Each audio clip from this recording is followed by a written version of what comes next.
এখনকার সবচেয়ে বড় খবর চলে এসেছে, ঠিক আছে? এখনকার সবচেয়ে বড় খবর বলতে 2023-এর যে টেটের রেজাল্ট ছিল, এতদিন ধরে 2 বছর ধরে যে আটকে ছিল, সেটা সরকার শেষমেশ প্রকাশ করলো, ঠিক আছে?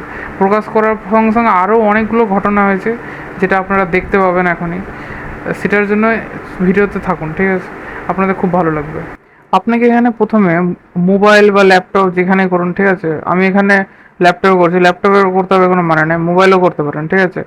তো যেখানেই যাবেন মোবাইল বা ল্যাপটপে, মোবাইল বা ল্যাপটপে গিয়ে আপনাকে সার্চ করতে হবে WBBP, ঠিক আছে? WBBP এটা কি, যেটা গভর্নমেন্টের ওয়েবসাইট সেটা, ঠিক আছে? ডাইরেক্ট ওয়েবসাইট খুলে যাবে এটা, ঠিক আছে? প্রথম যেই লিঙ্কটা দেখতে পাচ্ছেন, West Bengal board of primary education, ঠিক আছে? এখানে ক্লিক করলেন। এখানে ক্লিক ওপেন করলেই আপনি দেখতে পাবেন অনেকগুলো থাকবে। এখানে আপনি কোনটা করতে হবে, এটা 22-এর, এটা 22-এর, এটা 22-এর কিছু একটা আছে, ঠিক আছে? আপনাদেরটা করতে হবে যে এটা, ঠিক আছে? 23-এ যেটা আছে, ঠিক আছে? তেইশে যেটা আপনাদের রেজাল্ট বেরিয়েছে প্যারা টিচারদের, সেটা আপনাদেরকে এখানে ক্লিক করতে হবে। এখানে যদি আমি ক্লিক করি এখন, এটা ওপেন হলো, ঠিক আছে? এটা একদিন আগে ওপেন হচ্ছিল না, অনেক দেরিতে ওপেন হয়েছে, ঠিক আছে? তারপর এটা ওপেন হলো।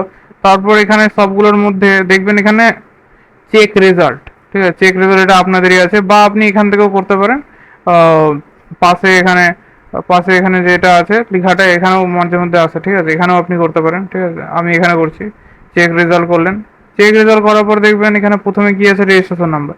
রেজিস্ট্রেশন নাম্বার মানে আপনি যে অ্যাপ্লিকেশনটা ফিল আপ করেছিলেন, ওখানে রেজিস্ট্রেশন নাম্বার ছিল প্রথমেই, 1 নম্বরে, ঠিক আছে? Registration number. আর আপনার ডেট অফ বার্থ, যেটা আপনার আইডেন্টি প্রুফ আছে, ঠিক আছে? সেটার সাথে যেটা ডেট অফ বার্থ আছে সেটাই।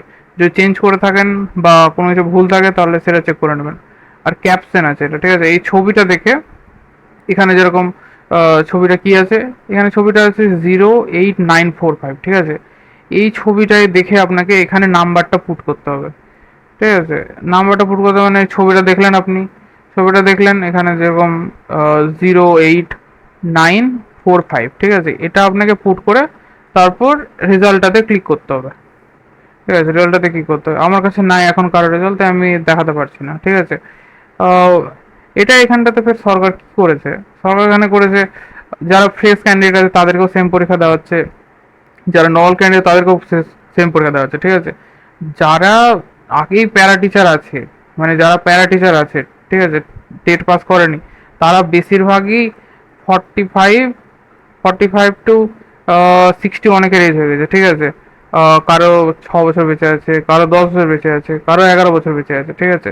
11 বছর বেঁচে আছে মানে বেশিরভাগেরই এই গ্রুপে পড়ছে, ঠিক আছে? 45 থেকে 60, 60 বয়সের মধ্যে পড়ছে, ঠিক আছে? 45 থেকে 50 ধরে নিলাম, ঠিক আছে? 45 থেকে 50। আর সরকার এখানে কি করছে, সুপ্রিম কোর্ট ফের বলে দিল সবার টেট পাস করতে হবে, ঠিক আছে? সবার টেস্ট যে পাস করতে হবে, যাদের 5 বছর আছে তাদেরকে করতে হবে না। তো সবার যে টেট পাস করতে হবে, সবাইকে টেট পাস করতে পারবে। আপনাকে যদি বলা হয় 45 বছর বয়সে আপনি ধরুন 20 বছর আগে পড়াশোনা ছেড়ে দিয়েছেন, শুধু স্কুলে পড়াচ্ছেন, স্কুলে যেগুলো পড়াচ্ছেন সেগুলো তো পরীক্ষা হয় না টেটে, ঠিক আছে? যেগুলো আপনি স্কুলে পড়াবেন সেগুলো কি টেটে পরীক্ষা হবে? সেগুলো টেটে পরীক্ষা হয় না, বাইরেতে কোশ্চেন আছে, কত কি থাকে। আর একটা বয়সের ব্যাপার আছে, 45 48 বছর বয়সে যদি আপনাকে বলা হয় একটা পরীক্ষায় বসুন, 15 16 বছর ধরে আপনি পড়েননি, হঠাৎ করে পরীক্ষায় বসে, যারা ফ্রেশ ক্যান্ডিডেট আছে, ঠিক আছে, যদি 1 বছর বয়স থাকে কারো বেশি কম থাকে, তাহলে সে এক জেনারেশন আগিয়ে আছে, ঠিক আছে? সে এক জেনারেশন আগিয়ে আছে। আর এখানে 15 16 বছরের জেনারেশনের সাথে কম্পিট করার কথা বলা হচ্ছে। সরকার বলছে 15 16 বছরের যেটা জেনারেশন গ্যাপ আছে, তাদের সাথে আপনারা কম্পিট করুন। এইভাবে পাস করা সম্ভব না, ঠিক আছে? অনেকজনই পাস করতে পারবে না। তো তাদের কি হবে? সরকার তো এটা আর এলোই তো 2012-তে টেটটা, 2012-তে টেট এলো। আর এখন যদি সরকার বলে যে তার আগে কজন চাকরি পেয়েছে, 6 7 4, এভাবে তো চাকরি পেয়েছে প্যারা টিচারে, সবাইকে যদি ইয়ে বলে যে না করতে পারলে আপনারা বেরিয়ে যান চাকরি থেকে, আপনাদের শুধু যেটা লাস্টে পাই 5 লাখ 3 লাখ নাকি, ওটা দেওয়া হবে। এটা সুপ্রিম কোর্ট ঠিক করেনি, ঠিক আছে? নিজেরাই ভেবে দেখেন, 45 বছর, 45 47 48 বছর বয়সে কেউ যদি টেট দেন আর পাস করেন, ঠিক আছে, বয়সেরও ব্যাপার আছে, তখনকার লোকেদের মাথায় এখনকার লোকেদের মাথায় পার্থক্য আছে।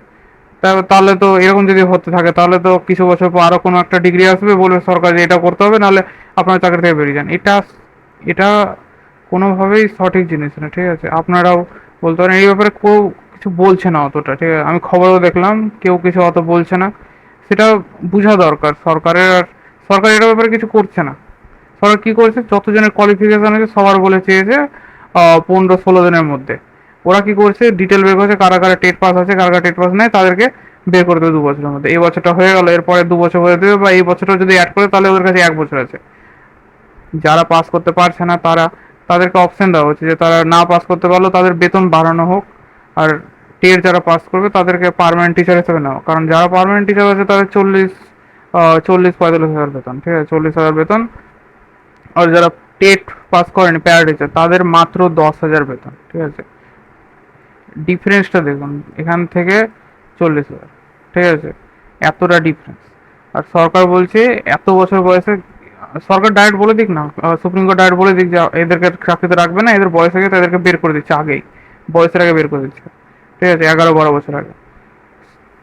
সুপ্রিম কোর্ট এরকম করতে পারতো যে পরে যারা আছে তাদেরকে করবে না, বা যাদের বয়স হয়ে গেছে, তাদের 15-16 বছর বেঁচে আছে, তাদেরকে করতে হবে না। বা যাদের 30 বছরের নিচে বয়স আছে তাদেরকে পরীক্ষা দিতে হবে বা কিছু। কিন্তু যাদের 48 বছর বয়স হয়ে গেছে তার কাছে কি এখন হোপ আছে যে সে পাস করতে পারবে? হ্যাঁ, এগুলো সবের কিছু করা উচিত, নাহলে অনেক বড় কিছু হতে চলেছে। কারণ এটা হবেই, ভবিষ্যতে হবে যে কোনো একটা ডিগ্রিতে কেউ একটা চাকরি পেলো, তারপর তাকে 60 বছর, ঠিক আছে, 20 বছরে যদি কেউ ঢুকে চাকরিতে, তারপর 60-65 বছর পর্যন্ত, 40 বছর এর মধ্যে হঠাৎ করে বললো যে সরকার বললো 20 বছর পর যে আপনাদেরকে একটা পরীক্ষা দিতে হবে, এই ডিগ্রিটা এসছে, এটা না পাস করতে হবে, আপনার সবাইকে চাকরি দেবে, ঠিক আছে। তাহলে সরকারি চাকরির মানে কি থাকলো? ঠিক আছে, এটা সরকারের বোঝা উচিত, এটা ঠিক করা হচ্ছে না। সরকারের এর ব্যাপারে কিছু করছে না, শুধু সবার রেজাল্ট নিচ্ছে, দেখছে কার কোয়ালিফিকেশন আছে না আছে, তাদেরকে সবাইকে বের করে দেওয়ার ধান্দা করছে। সরকার তো চাইছে সবাই চাকরিতে বেরিয়ে যাক, তাহলে লোককে চাকরি দেবে আর নিজের ভোট নেবে। কিন্তু যারা যে এত বছর চাকরি করলো তাদেরকে হঠাৎ করে বের করে দেওয়া বের করে, যে পাস করতে পারছে না এরকম দাবি দিয়ে, ঠিক আছে, এটা ঠিক না। বয়সটা দেখা উচিত, ঠিক আছে।